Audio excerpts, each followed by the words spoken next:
What's up, guys? How are y'all? Good. Everybody a little quiet this morning. It's okay. We're in summer. I know there's a lot of people on vacation, but I'm glad to see all of you all here. So thanks for being here on this nice summer day. I love it when it's like in the 60s in the morning. You know, that's the way that summer should be everywhere. So I'm glad to be in Roanoke, Virginia for that. But anyway, my name's Carter. I'm one of the pastors here. I hope that you feel welcomed. If you're new with us, I want to say a special welcome to you, or glad you're here. I see some faces that I love to see, you know, that just are in other places, but they're visiting for the weekend. So glad you're here, and others of you. So it's good to see everybody. Hey, before we get started, though, I do want to just reiterate what Michael said about Kids Weekend, okay? I want to make sure that you guys understand the Kids Weekend is meant for us to be an outreach event. Okay, so we're not doing Kids Weekend just to make ourselves feel good as a church or because we feel like we ought to do that, or just to minister to our kids, though I'm glad we do, because like I said last week, I think my two oldest children probably got baptized last fall, at least in part because of what they heard at Kids Weekend, okay? So it has a significant impact on our children, but I want you guys to make sure that you understand we're doing this to reach the city. And if we don't have you guys involved in that, then we're not going to be able to do that effectively. This is a church-wide event, and so Michael was very generous. He said we have a few slots open. We have 20 slots open. We have 20 volunteer slots that we need to fill. All of you guys should be filling those. I'll be here. We'll all be here. So if you need to shift dates around, or you were planning on going on a weekend trip and you need to cancel that, I'm just telling you, we're doing this for the sake of the mission, okay? And so I want you guys to take that as seriously as you possibly can. We do this maybe 4 or 5 times a year where we ask you guys to really lock in and invite people and be present for the sake of the mission as we gather people together. Kids Weekend is one of those. We could have a massive impact and we could see people get saved. And so is anybody else excited about seeing people get saved? Okay, that's why we're here, right? That's what we want to see happen. And so I hope you guys will take that seriously with us. I hope you'll take that for what it is, not as a rebuke or a chastisement, but as an encouragement, okay? I hope you guys take that way. But we're continuing in our Proverbs series that we started last week called Guardrails. And we're going to start in Proverbs chapter 1, verses 10 through 19 today. If you want to turn there or find it on your device, that's where we're going to start. We're going to be in a lot of different other Proverbs as well, but that's where we'll begin. And I hope you'll take seriously an encouragement to get the YouVersion Bible app and to start reading this with us for the next few weeks, for about a month. We're going to read through Proverbs together. You can find a link on our Connect page of our website. If you just go to redemptionroanoke.com/connect, or it's the one on the scan that you have there on the Connect card. If you just scan that QR code on it, it'll take you to the Connect page, and so you can find that there. And this is our recommendation. If you become make an account, I guess, on the YouVersion Bible app, and you put us in as your church, then you can see the recommendation from our church to join in with this reading plan with us. But I hope that you will do that and read along in Proverbs with us so that you can grow in wisdom. Start doing that now. It's not too late. And just to give you a quick recap from last week, we kind of did a crash course on what wisdom is, right? Wisdom is knowing what to do and doing it. It's both of those things. It's knowing what to do. It's the knowledge, it's the understanding, it's the shrewdness, it's all of that. But then it's actually living that out. It's knowing what to do and doing it. And there's a ton of nuance in wisdom as well, right? There's some very black and white things in the Bible. There's no question. Morality is black and white in a lot of ways. God's character is certainly black and white, things like that. But wisdom helps us operate in the gray when things aren't so clear.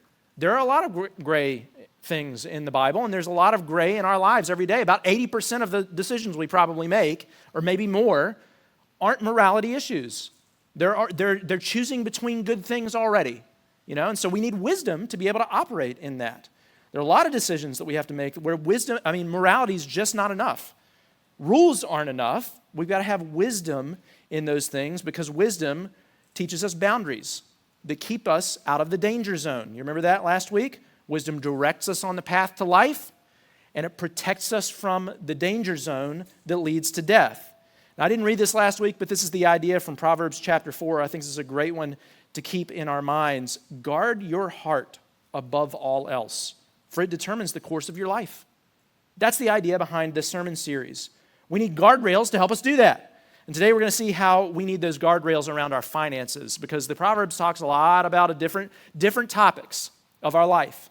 But it talks a lot about finances and putting up boundaries to keep us on the path of life, to keep us out of the danger zone that leads to death, okay? Money's probably one of the most important things in our life, is it not? Because it can be life-giving It can help us have better things and good things in life, but it can also be destructive and it can take things from us as well. How we view and spend money will always show us what we love. Always. You spend your money on what you love, right? We all know Jesus' famous teaching from the Sermon on the Mount. Where your treasure is, there your heart will also be. So it's a universally true principle here. Where you spend your money reveals where you put your heart, what you love the most in life. There's just no question about that, which means we need to set up healthy boundaries that keep us on the path to life with our finances and that keep us out of the danger zone that leads to death. Because it doesn't matter how much money you have, if you're not wise with it, you can still end up bankrupt. You can still end up leading your life down to destruction. It can destroy you. It can destroy other people in your life. It happens in America all the time, all the time. Maybe some of you guys remember Evander Holyfield. He's the 4-time heavyweight boxing champion of the world. Beat Mike Tyson twice. He's the real deal, okay? I'm just saying, if anybody beats Mike Tyson, he's the real deal, okay? Mike Tyson was a beast. But Evander Holyfield, they call him the real deal. That's actually his nickname, okay? He's the real deal. But throughout his career, listen, get this, he earned over $300 million. These are numbers that are too big for us to fully understand how that would impact our lives. That's more money than you can imagine, okay? $300 million. But ironically, because of bad financial decisions and bad lifestyle choices and bad life decisions, he lost almost all of it. I mean, he had a $29 million mansion. It was 45,000 square feet or more. I read several articles that thought it was 45,000 square feet. I read several articles that said it was over 50,000 square feet. They didn't know. It was too big. You couldn't even count it, okay? It took over $1 million to sustain that house every month, or not every month, that would be a lot, every year. So like utilities and people, who are gardening and all the servants around, over $1 million a year to maintain the house. 109 bedrooms. I mean, you can just imagine, this is like unfathomably large. So much money, right? He had to pay child support for 11 children, multiple ex-wives that he had to pay alimony to, multiple lawsuits over the years that he had to give hundreds and hundreds of thousands of dollars to.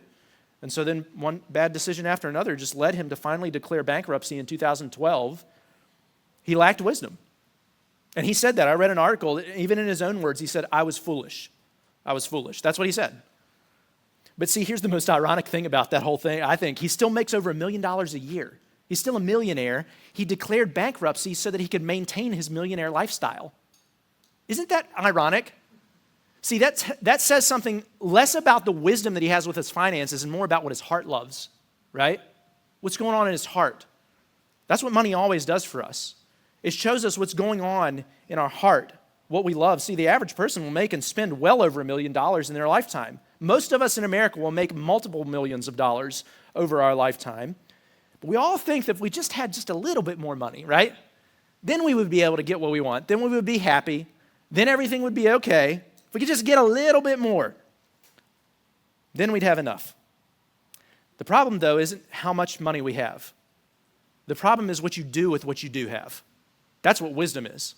Wisdom is learning what you do with what you have. It's knowing what to do, and it's doing it.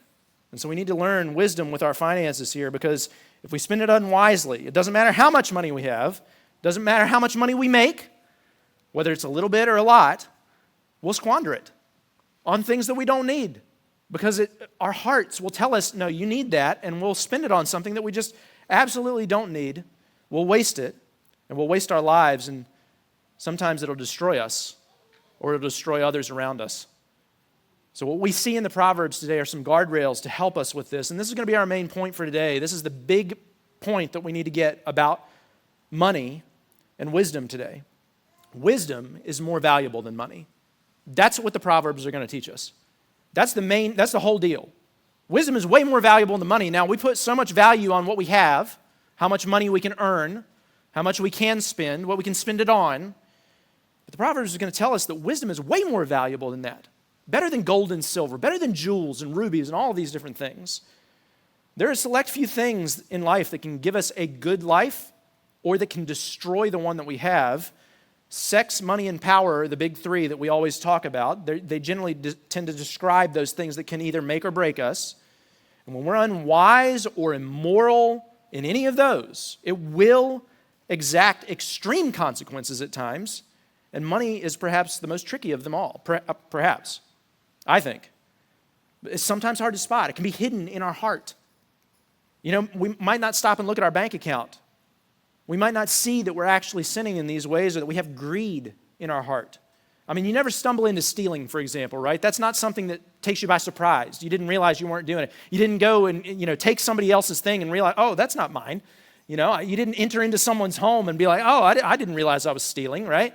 No, you're stealing. You know when you take a step, it's an active thing that you know you're doing. You don't commit adultery by just going, oh, I didn't realize you weren't my wife, right? It's like, no, when you go down that road, you know that you're entering into a sinful place, what your heart loves.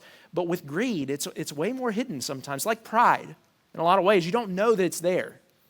It can hide. It can hide from you. And before you know it, you're in complete debt. You're destroying your life, or whatever the case might be, or you've hurt somebody else over it. It's hidden. So it's dangerous. It's tricky. So we need to walk down the path of wisdom with our finances to help us understand what it looks like to walk down the path of life with our finances. All right, so we're going to see different proverbs here, but let's start in chapter 1, verse 10, and go from there. This is what the king, writing to his son, says, "My child, if sinners entice you, turn your back on them. They may say, 'Come and join us. Let's hide and kill someone. Just for fun, let's ambush the innocent. Let's swallow them alive like the grave. Let's swallow them whole like those who go down to the pit of death. Think of the great things we'll get. We'll fill our houses with all the stuff that we take. Come, throw in your lot with us. We'll all share the loot.' But the king says, 'My child, don't go along with them. Stay far away from their paths. They rush to commit evil deeds. They hurry to commit murder. If a bird sees a trap being set, it knows to stay away. But these people set an ambush for themselves. They're trying to get themselves killed. Such is the fate of all who are greedy for money. It robs them of life.'" Remember, this is the king talking to his sons from the perspective of the father speaking to his son or sons throughout these proverbs. And he's the most powerful and wealthy person in the land. And he's talking to a boy who's going to grow up and become the most powerful and wealthy person in the land. And he's saying, listen, don't get that wealth dishonestly. Stay away from people who are going to influence you to use your money and power against others. You should be serving the people in the land, not stealing from them, in other words. These sinners want to fill their houses with the stuff they can get dishonestly. They want to use you. They want to use your position. Don't let that happen. They want to murder. They want to steal. They want to rush to commit evil, to grow in their wealth, to gain things for themselves. Don't do that, my son. Stay far away from their path. That path leads to death. It's going to rob them of life, in other words. Their greed will rob them. They've robbed others of wealth, money, material possessions, but that's going to rob them of life eventually. And notice, though, who it hurts here. Not just the people that are greedy, although it says that. It leads to death for them. It's going to hurt them. But notice who else it hurts. The community of people that they're supposed to be serving. See, the king and his heirs should be serving and protecting the people, not stealing from them. He's pointing out that people with a lot of money might be tempted to get more money by taking advantage of those around them in the community. I think that's a very real temptation for those who are wealthy. So you can write this down. Individual greed hurts the whole community. It doesn't just hurt the individual, though it does. Those who are greedy for money will be robbed of life themselves. But it hurts the whole community. Here's another corresponding proverb. The Lord detests the use of dishonest scales, but he delights in accurate weights. Okay, that's a proverb that helps describe justice. It's a justice issue. He's talking about robbing from people that you shouldn't be robbing from, all these different things. The Lord detests dishonest scales because it cheats people. It's unfair. It's unjust. Back in these days, they used scales to weigh the goods in exchange for money or for commerce. And so dishonest merchants might shave off parts of the scales or hollow out parts of the weights in order to tip the scales in their favor. See, they're rigging the system.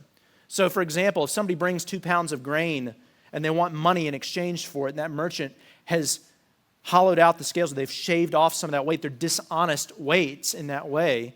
He might have a 1.5 pound weight that says 2 pounds on it. They didn't have pounds at the time, whatever their unit of measure was, but for our sake, So you put the grain that's 2 pounds on the scale with the weight that says 1.5 pound, that is 1.5 pounds, but it says 2. Well, the merchant's paying less for more. The people think that it's 2 pounds. They're getting money for 2 pounds, so they're tipping the scales in their favor. They're rigging the system, and it's dishonest, and it's unjust, it's unfair, because you're cheating people for what they deserve. Notice the word detestable in that. That can be translated as abominable. We talked about this a few months ago. Cheating others is an abomination, just as much as sexual sin, just as much as lying, murder, anything like that. God hates it when you're dishonest and when you're unjust. Why? Because it hurts you, it leads to your death, but it also hurts the community. It hurts the people that are made in God's image. It hurts those that He loves.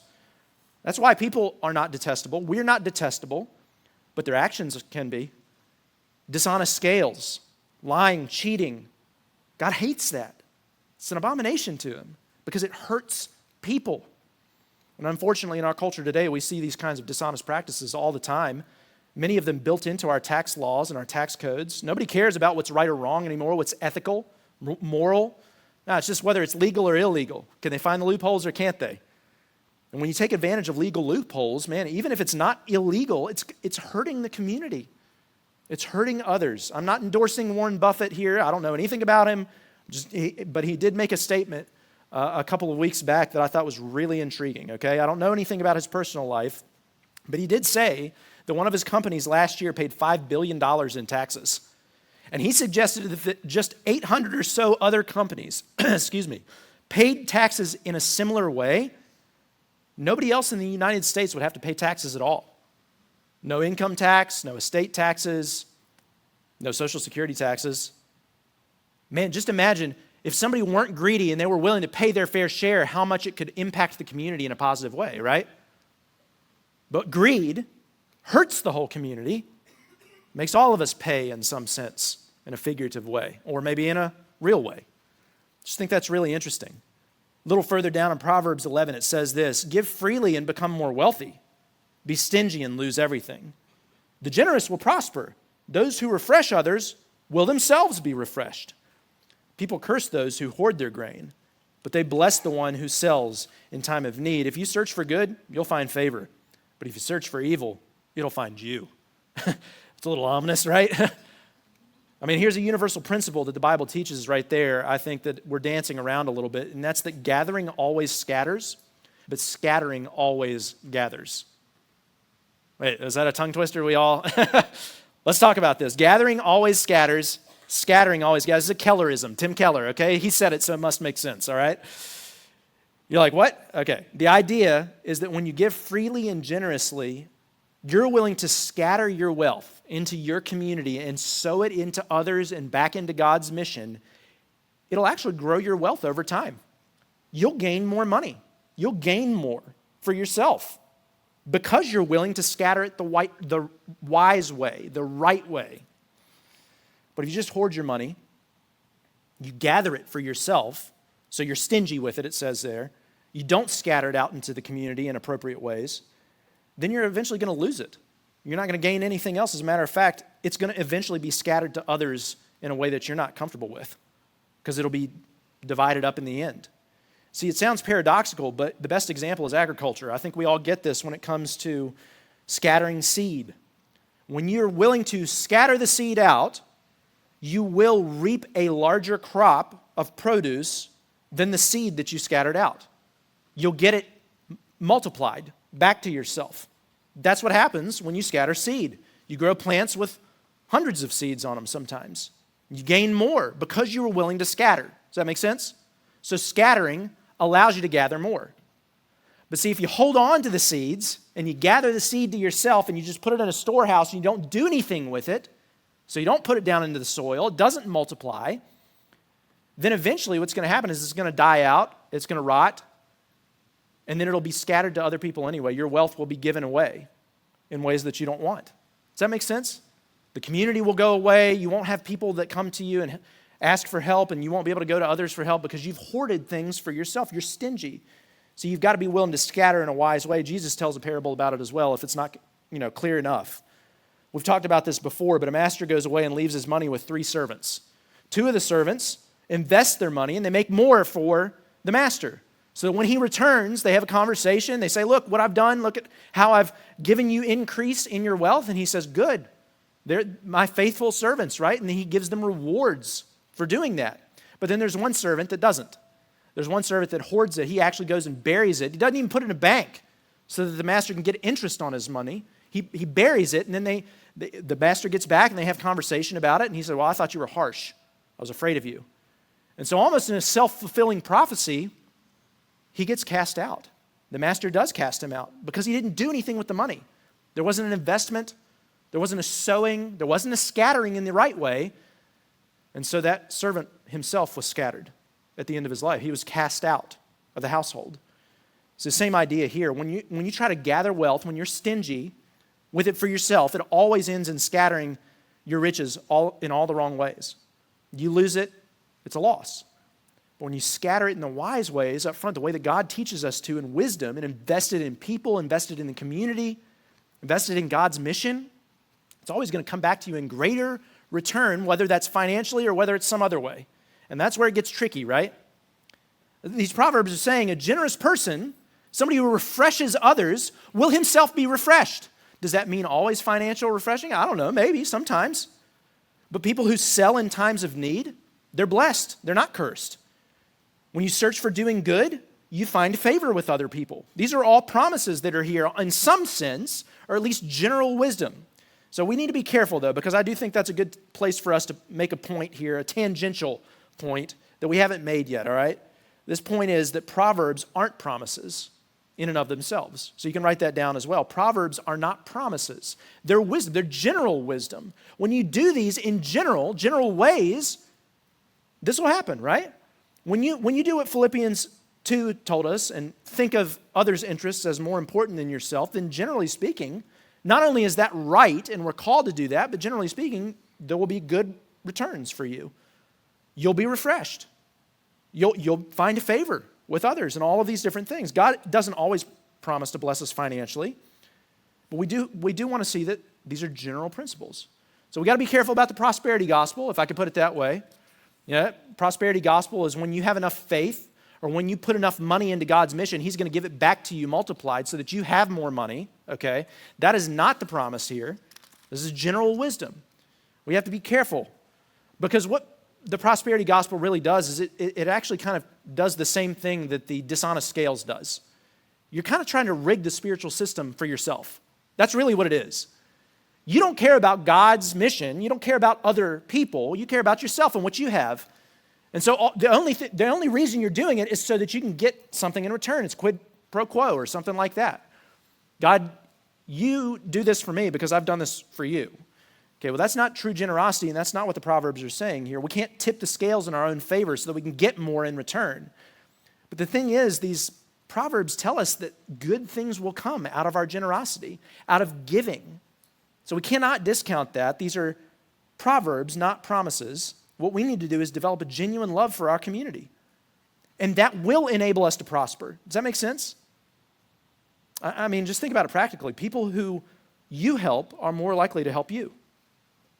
You help them, they're going to be more likely. They're going to know that you care. And they're going to help you in your times of need.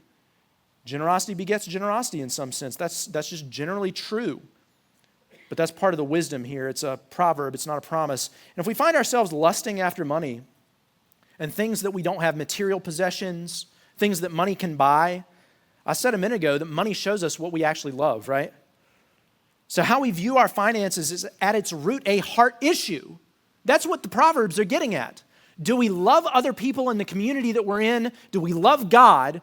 Or do we love ourselves more and the things that money can buy us? Is our heart for other people and God and his mission, or is it really for ourselves and our own mission? Are we trying to build God's kingdom, or are we trying to build our own kingdom with the money that we can gather to ourselves? Are we willing to scatter it in the wise ways, or are we going to gather it for ourselves, and that's going to lead to death in the end anyway?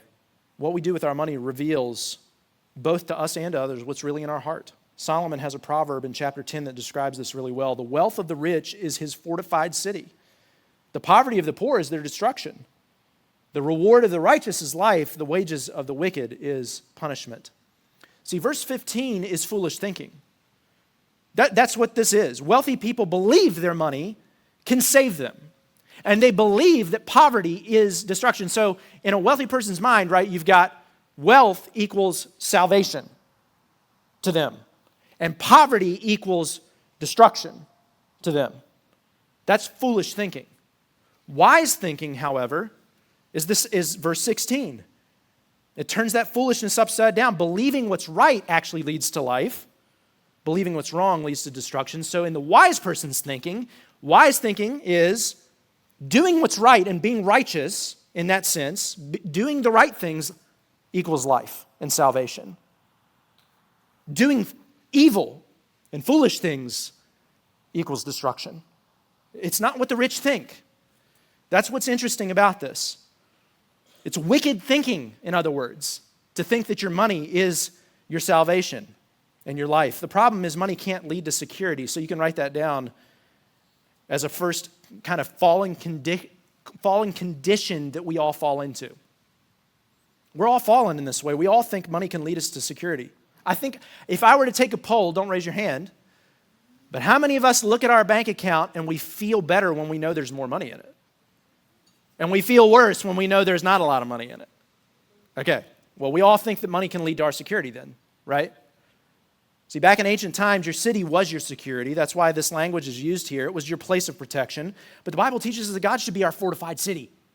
God is our strong tower. He's our place of protection. He is our security. He's our safety. We're secure in Him when we know Him. That leads to life. Money can't do that for us. It cannot keep us safe. Not really. I mean, maybe in the short term it can. You're like, well, I can keep my house, and I can keep my car, and I can keep all the things that I have, and I can keep food on the table, right? When I have money, I'm secure in that sense. Yeah, but what can't money save us from? It can't save us from depression. It can't save us from worry. As a matter of fact, it usually causes worry. It can't save us from death, right? I mean, I know I've used this guy before, but there's a guy who thinks that he can reverse his age. Yeah, I've talked about this. You got to look up a picture of him. It's a little freaky, okay? I don't usually look at looks, but I'm just telling you, when somebody who's 50-something years old is trying to be somebody who's 20-something years old, it looks a little weird, okay? He's spending $2 million a year on these anti-aging routines that he's doing. So he thinks that money can keep him from dying, perhaps. I don't know. I mean, I don't want to, but that's kind of what he's saying. The problem is he will die one day. The money can't save him. Money cannot save us from death. As a matter of fact, sometimes it leads to death sooner. Death will come even for that guy who's trying to anti-age himself. Money cannot lead to security. Now, I know I can hear somebody saying right now, yeah, but it sure does make life better until you get there, right? I actually had a cousin say that to me one time. I'm like, man, money can't do anything for you. He's like, yeah, but it sure does make life a little bit easier, I'm like, yeah, the problem with that kind of thinking, though, is even if you're not trying to find security in your money, you don't think that it's going to ultimately help you out, you're trying to find your identity in it. Okay, so you can write this down as another problem that we have in our fallen condition here. The problem is money can't give us our identity either. It cannot. You see in this proverb, though, that that's what the rich person's trying to do. In verse 15, there's a stark distinction. The rich and the poor. The rich are saved, but the poor are destroyed. That's an identity thing, man. When you start saying, I'm rich, they're poor, you think something different about yourself. Money often changes how we think about ourselves and other people. When we have more money, for some reason, we just start thinking better of ourselves. I don't know what it is in the human heart, but it happens. For example, if I move up in my lifestyle because I get more money, I eventually begin to feel like others aren't just below me economically or financially, but they're just below me because I have more money, because I've earned the money maybe. I knew how to get it and they didn't. Now I'm smarter than them, and so they're just dumb because they're poor. I'm just start thinking better of myself. It's really weird. I have success financially. I'm just more successful than other people, period. I have better things than other people because now I can afford them. I'm just better than other people. You see how it's just a correlation in the human heart. It happens all the time when we get more money. It changes how we view ourselves and other people. It changes our identity in that sense, but it can never give us our identity. And the last problem that I want to point out, and I've already said it, is this, that money exposes what we really love. See, that's the whole deal here. It's a heart issue underneath of all of that. It really exposes what we love. For believers in our hearts, it exposes what our hearts are contending with. If we believe in God and we trust what Jesus has done, we're trying to love God, then at least it shows us what we're at war with in our heart, right? Where we spend our money is where our heart is. So no matter where you're spending your money, it shows you what you love. Your credit card statement will show you what you value most in this life. It just will.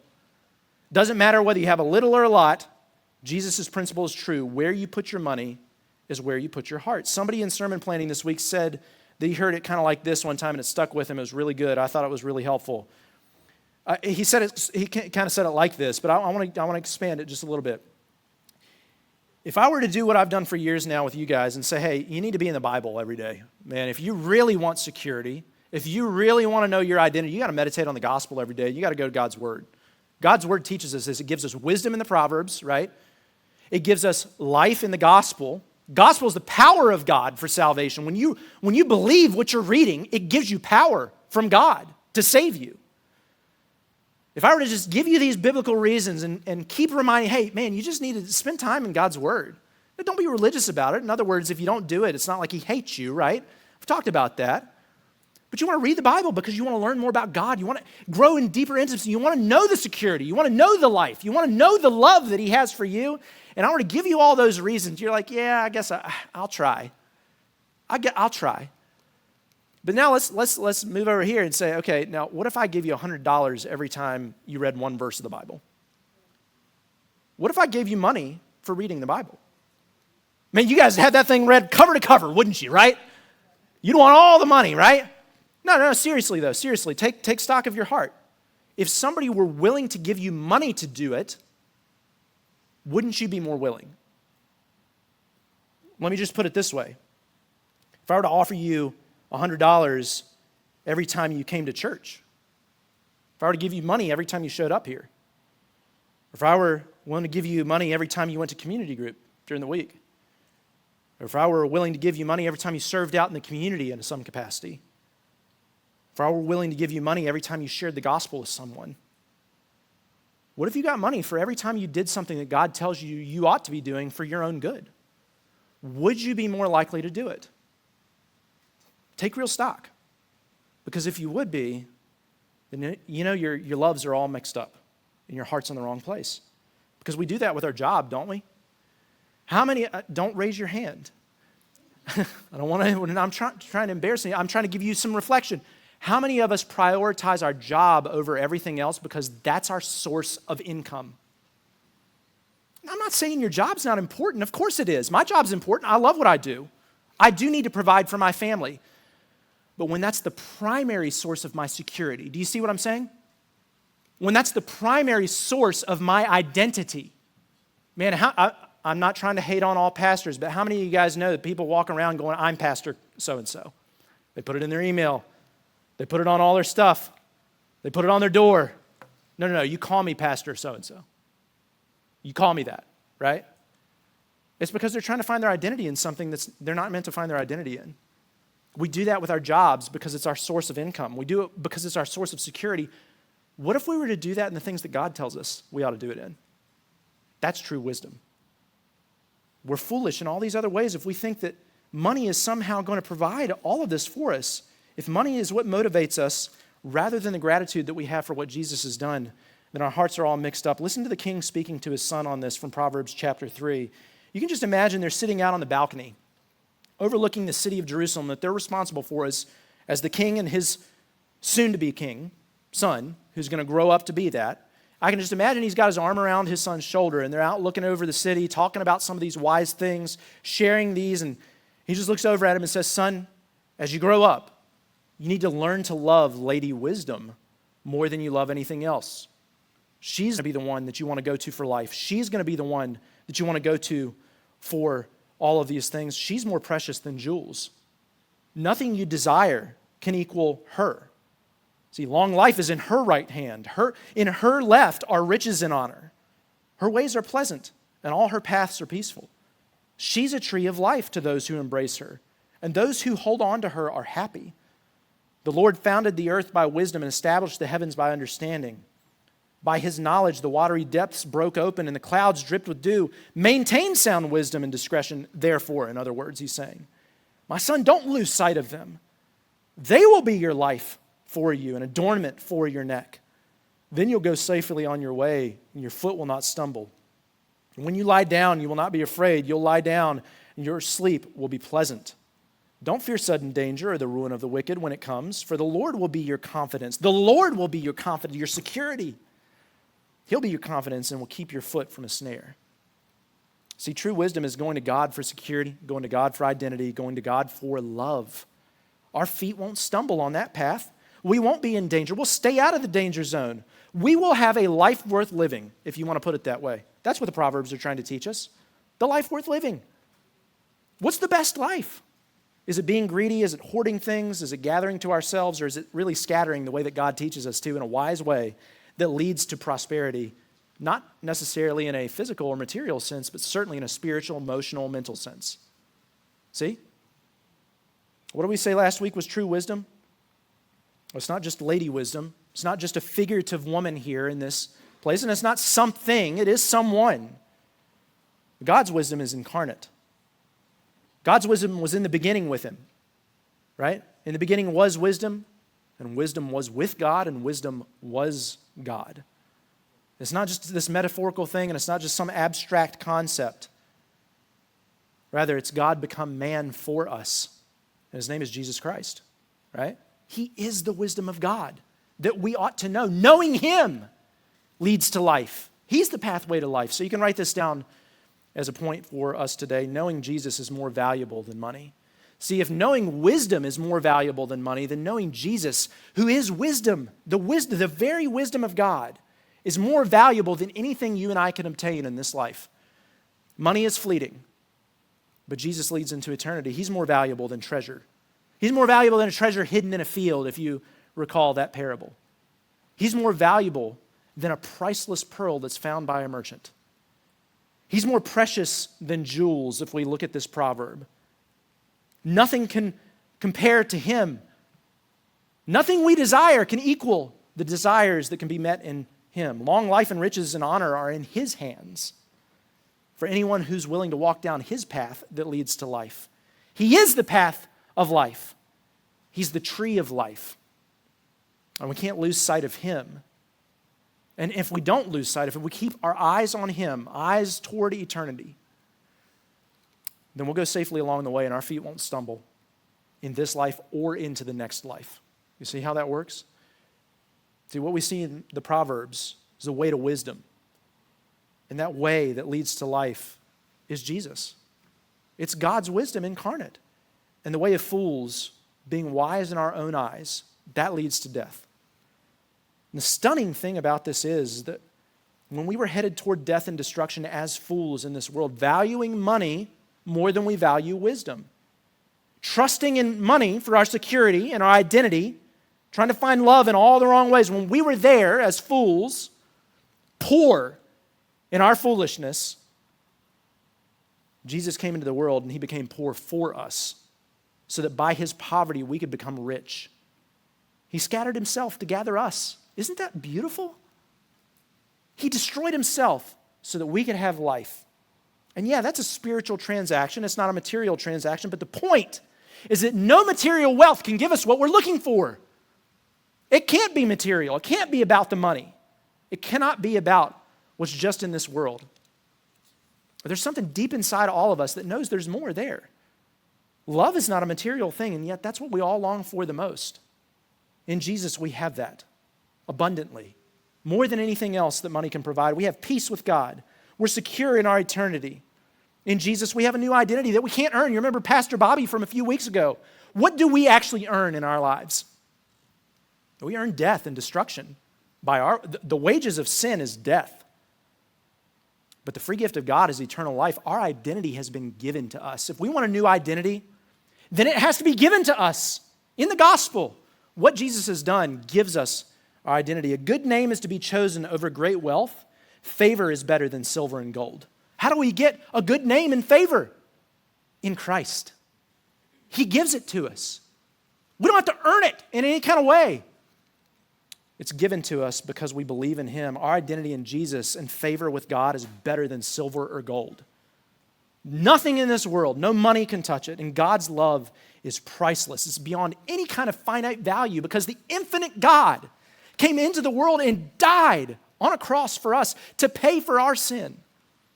Man, what a beautiful, beautiful story.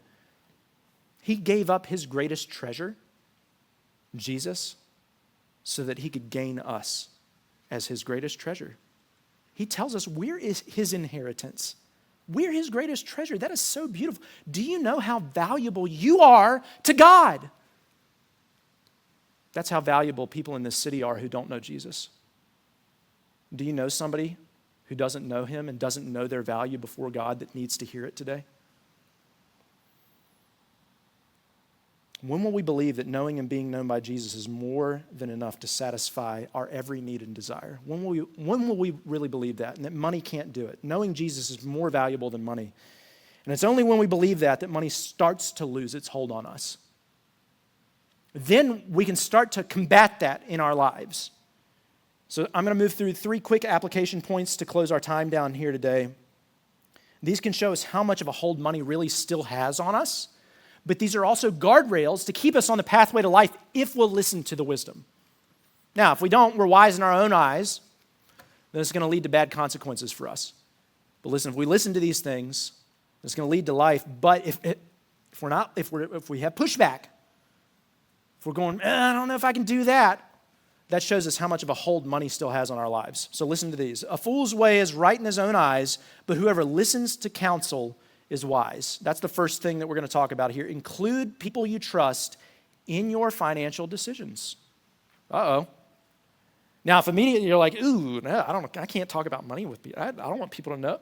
Okay, money still has a hold there, brother or sister. Just think about it. This is a generally true proverb for everything in life. Generally speaking, if you get wise counsel on something, it's better for you. A fool's way is right in his own eyes, though. If nobody can tell you what to do, if nobody can tell you that what you're doing might not be wise, then you might have a problem. Maybe with pride as well. I don't know. You know what I'm saying? That's so American. It's such an American way to think, though. How I spend my money is nobody else's business. But listen, how are you going to ever hope to grow in wisdom if you're not going to gain wise counsel from someone, especially on finances? We're willing to do that with other things in our life to get better at our career, to get better at our job, to get better at parenting, to get better at all these different things. Why wouldn't we do that with our finances? Tamara and I have gone to people over the years that we know and love, that know Jesus, we trust them to give us good, godly counsel, and we've laid it all in front of them. Here's what we have in our bank. Here's how much we make. Here's how much we spend. Here's our debt. Here's our bills. Show us how to be wise here. Yeah, we've done that with people, select people, but we've done it. And it's because we want to grow in wisdom. How are we going to grow wiser if we don't?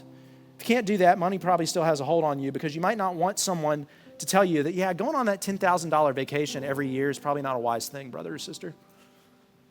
You might not want somebody saying, yeah, $60,000 car for you is probably not the right move.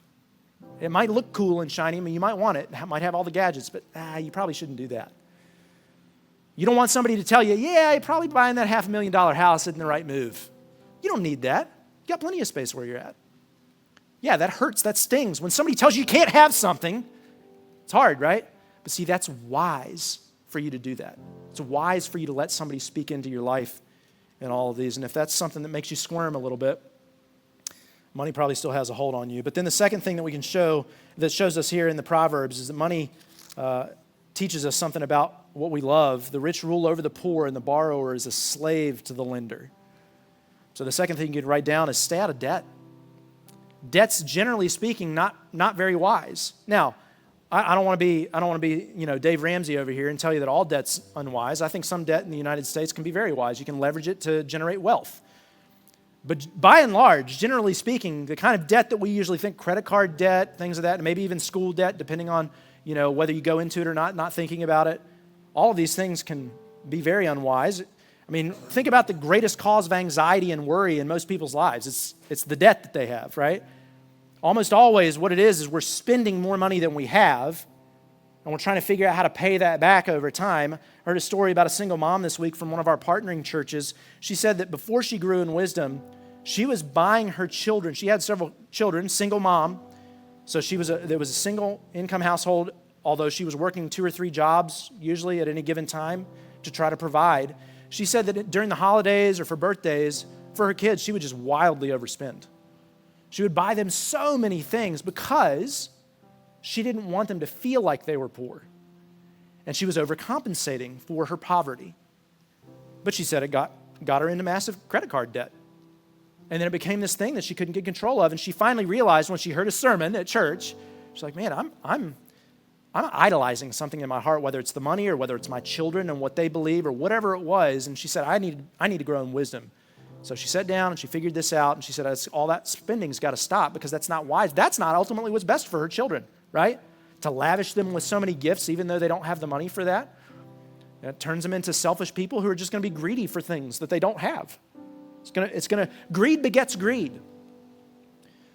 But obviously the Bible's not saying you can't buy nice things for those you love when you're able to. This includes nuance. This is wisdom. But by and large, we have to understand where our hearts are at with these things. Are we idolizing something that debt is trying to provide? Are we spending more than what we have because we think money can give us something that we want? It's a wise guardrail here for us. But then finally, we need to learn to give our money away. This is what the last proverb that I'll read says. A generous person will be blessed, for he shares his food with the poor. So you can write this down as our last application point. Give at least 10% of your income away to God's mission. That's a wise thing to do. You'll be blessed. There's way more Proverbs and Psalms and Old Testament passages and New Testament passages that talk about generosity here. There are tons of references to it throughout the Bible. But if you want more of an idea of what tithing is, go back to our He Gave series from last fall, and we'll dig deeper into that for you. But generosity is something God wants for you, not from you. He wants your heart to grow in generosity because he's been generous with you in the gospel. That's what it looks like to be more Christ-like. Did you know that money is so tied to the gospel in that way? God has been generous to us. He wants us to be generous with our whole lives. And I think that's the idea here, is that we need to see this as a spiritual issue. He wants us to give our whole selves to him so that we can give ourselves to others over time. Because, while giving to the poor might bless you, and that's a good thing, we need to do that, and we're involved in that here in our city as a church. I hope you're involved in giving to the poor materially here in our city to help alleviate poverty, not just the homelessness, but poverty. That's a good thing. But I think we need to translate that into spiritual poverty as well. How many people around you don't know the gospel? That you can go and share the riches of Christ with them in the gospel. That doesn't cost you any money, right? You need to be willing to do that with your life, but also you need to be willing to put your money where your mouth is. If you're sharing the gospel, you need to be willing to put your finances there as well. If you're looking for a starting place, then the tithe is the right spot. We like to say the tithe is the floor, not the ceiling of your giving. Start there. That's a general rule throughout the Bible. A very general rule is to give 10% back to God as a symbol of your commitment to him, as a symbol of your gratitude for what he's done and what he's given you. To say, yes, God, I trust you. I know that I could operate off of 100% of my finances, but I'm going to operate off of 90 because I trust that you're going to provide the rest of that money for me. You're going to provide for all of my needs. That's what the tithe is. But what did we say last week about the rule? If tithing is kind of the general rule in the Bible, rules aren't enough. We got to have wisdom. So who is the one that we look to teach us about giving? Jesus. And Jesus didn't tithe his life to us. He gave all of himself. That's what God wants from you and me. He wants us to give our whole selves to him, whatever that looks like.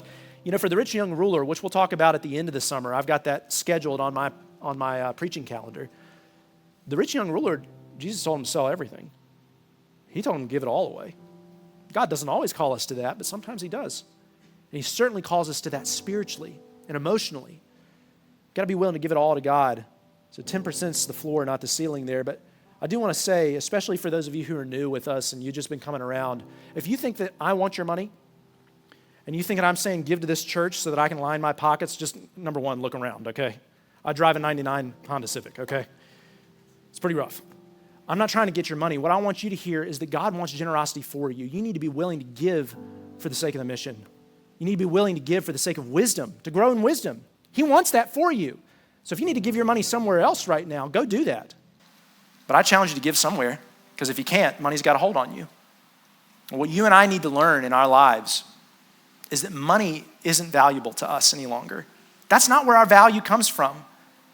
Knowing wisdom is more valuable than money, but knowing Jesus is knowing wisdom. So let's start there. Let me pray. God, we need you. This is a hard truth for us, and God, I just pray that you'll help us to understand that we need to give our entire selves to you. We need to give our life to you. Help us, God, today. Money is such a thing that just wraps our hearts up in knots, and we really believe it can give us security and identity and all these different things. But God, I pray that you'll break that in us as a church so that we can live generous lives, so we can live out your generosity to the people around us, to the community that you've given us to live in. And I pray, God, that you'll help us to do that over the course of this summer, starting today. God, please work in some people's hearts. Maybe there's some people here who didn't even know your generosity before they walked in here. God, I pray that you'd save them. Help them to see how generous you've been with us, how valuable you see us. God, help us to start to value you in our lives above money and material possessions. We pray this in Jesus' name, amen. Thanks so much for listening with us today. We hope that it was an encouragement to you.